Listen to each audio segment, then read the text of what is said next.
I think before the send off, or the send off, I should say, I think we dominated the game. With some great chances.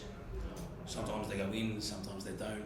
And then obviously with 10 men, we showed resilience. We're very hard to break down the full 10 defended collectively. So it was great to see.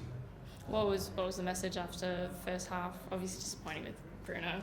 Look, people miss penalties. That's just part of the game, I suppose. And I was just basically said to keep going. Because I think regardless of the penalty miss, we had great momentum, and again we brought that into the second half. Again up until obviously the send off, and then we had to adapt to the situation.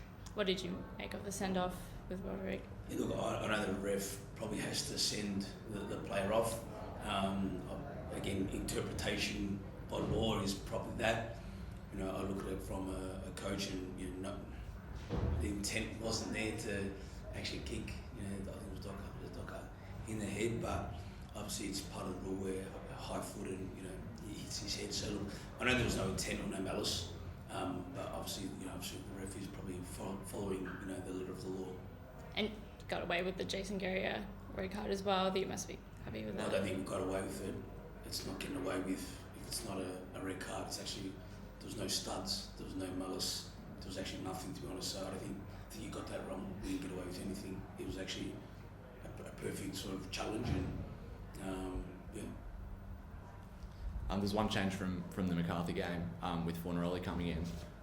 Did you see that as a match-up thing with the Mariners, or is it something that we're going to see this season with the rotation of that starting position? Look, I think I've always been honest and open and said that we want a competitive team, and competition is very healthy.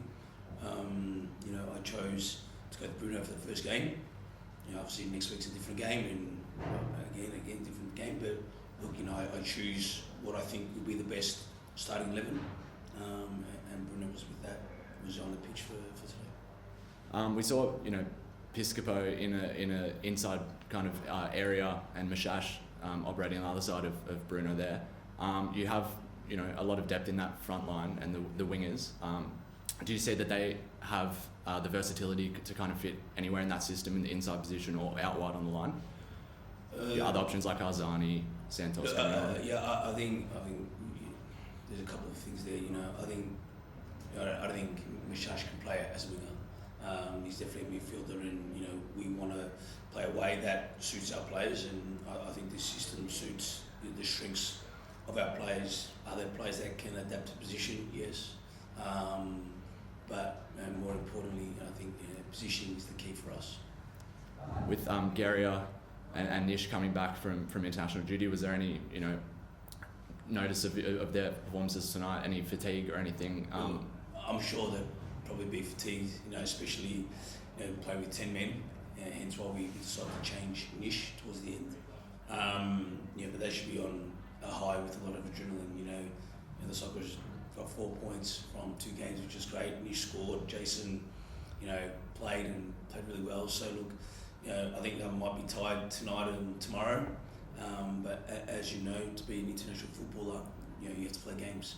And this is maybe a learning for them that they're going to have to get used to.